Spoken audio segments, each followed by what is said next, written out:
Euro cup 2024 जो यूरोपीय football championship है, यूरोप में फुटबॉल का सबसे बड़ा टूर्नामेंट जर्मनी में ये संपन्न होगा 2024 में। इसका शुभांकर रखा गया है टेडी बियर को। तो शुभंकर अभी लॉन्च हुआ है इसलिए चर्चा में आया है। टेडी बियर है शुभंकर इसका। ग्लोबल जेंडर गैप इंडेक्स 2023 जो कि 17वां संस्करण है, वर्ल्ड इकोनॉमिक फोरम के द्वारा ये जारी किया जाता है। 2006 में पहली बार जारी किया गया था। 146 देशों को इसमें रैंकिंग दी जाती है। आइसलैंड लगातार 14वें वर्ष पहले स्थान पर रहा रैंकिंग में। नॉर्वे दूसरे स्थान पे, तीसरे पे फिनलैंड, चौथे पे न्यूजीलैंड और पांचवें पे स्वीडन। इस रिपोर्ट में कहा गया है कि 9 देशों ने जो अंतर है पुरुष महिलाओं का लैंगिक जो अंतराल है 80% तक पाट दिया है। मतलब यहाँ पे लगभग 20% असमानता ही रह गई है। 5 ये देश जो टॉप के हैं और 4 अन्य जो देश हैं जर्मनी, निकारागुआ, नामीबिया और लिथुआनिया।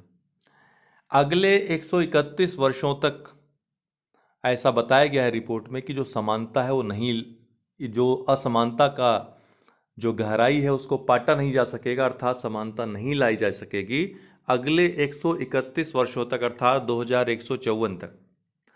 इसके अलावा कहा गया है कि पिछले वर्ष की तुलना में जो जेंडर गैप है उसमें 0.3% का ही अंतर कम हुआ है, मात्र इतना। ध्यातव्य है कि 4 क्षेत्रों में इस असमानता को नापा जाता है। इसके आधार 4 क्षेत्रक हैं: अर्थव्यवस्था, राजनीति, स्वास्थ्य और शिक्षा। 2006 से जब से ये रिपोर्ट प्रकाशित हो रही है तब तक 4.1% सुधार हुआ है अंकों में जो जेंडर गैप का है। वैश्विक आर्थिक समानता के लिए 169 वर्ष लगेंगे अभी। वहीं राजनीतिक समानता के लिए 162 वर्ष लग जाएंगे। तो अभी भी वैश्विक आर्थिक समानता लाने के लिए या आर्थिक असमानता को पाटने के लिए 169 वर्ष लगेंगे और राजनीतिक असमानता को पाटने के लिए 162 वर्ष लगेंगे। भारत 145 देशों में 127वें स्थान पे है। पिछले वर्ष भारत की रैंकिंग 135वीं थी, जो घट करके अर्थात सुधार होकर के 127वें स्थान पे भारत पहुंच गया है। ध्रुव ये क्या है? इंटीग्रेटेड सिमुलेटर कॉम्प्लेक्स है। नौसेना को सुदृढ़ बनाने के लिए, सुविधाजनक बनाने के लिए रक्षा मंत्री राजनाथ सिंह के द्वारा कोच्चि केरल में स्थित दक्षिण नौसेना कमान में इसको लॉन्च किया गया।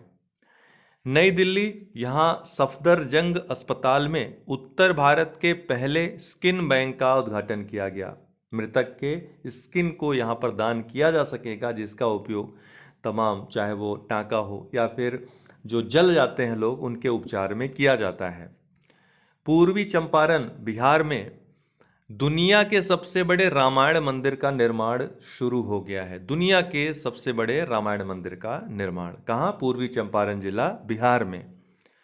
गुजरात के सूरत में योग दिवस अर्थात 21 जून के अवसर पर 1.53 लाख अर्थात 1.5 लाख से भी अधिक लोगों के शामिल होने का गिनीज बुक रिकॉर्ड दर्ज हुआ। इसके पहले ये रिकॉर्ड 2018 में कोटा ने बनाया था, राजस्थान के। उस रिकॉर्ड को इसने ध्वस्त किया है। पाकिस्तान में उच्च शिक्षा विभाग ने वहाँ के उच्च शिक्षण संस्थानों में होली या होली जैसे गतिविधियों पर, अर्थात अबीर गुलाल जो लगाने की गतिविधि थी विभिन्न मौक़ों पर, उस पर प्रतिबंध लगा दिया है। कहाँ पर पूछेगा तो पाकिस्तान ने।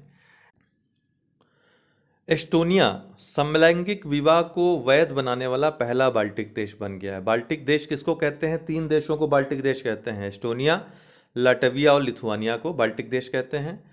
इनमें से एस्टोनिया ने समलैंगिक विवाह को वैध घोषित कर दिया है और ऐसा करने वाला पहला बाल्टिक देश बन गया। आपको बता दें 2 टर्म्स हैं। एक बाल्टिक देश, बाल्टिक देशों में ये 3 देश आते हैं, और दूसरा पूछेगा बाल्टिक के किनारे स्थित देश, वो अलग टर्म है। दोनों में अंतर समझिएगा। बाल्टिक के किनारे जो देश स्थित हैं उसको इस सूत्र से याद रखते हैं: rude, Germany, sell, Poland and Finland. ठीक है, तो आर यू से रसिया, डी से डेनमार्क, जर्मनी, ठीक है, रसिया, डेनमार्क, जर्मनी। फिर ये एस से आपका स्वीडन हो गया। एल जो है ये बाल्टिक देश हैं, अर्थात एस्टोनिया, लाटविया, लिथुआनिया, पोलैंड और फिनलैंड। ठीक है, एक बार फिर से देखेंगे। Russia, Denmark, Germany, Sweden, Estonia, Latvia, Lithuania, अर्थात ये 3 बाल्टिक देश, और पोलैंड और फिनलैंड। ये कुल 9 देश जो हैं वो बाल्टिक के किनारे स्थित हैं, बाल्टिक सागर के किनारे स्थित हैं। लेकिन 3 देशों को बाल्टिक देश कहा जाता है, एस्टोनिया, लाटविया, लिथुआनिया। इन दोनों टर्म्स में अंतर समझिएगा। आज के लिए इतना ही। बहुत बहुत धन्यवाद।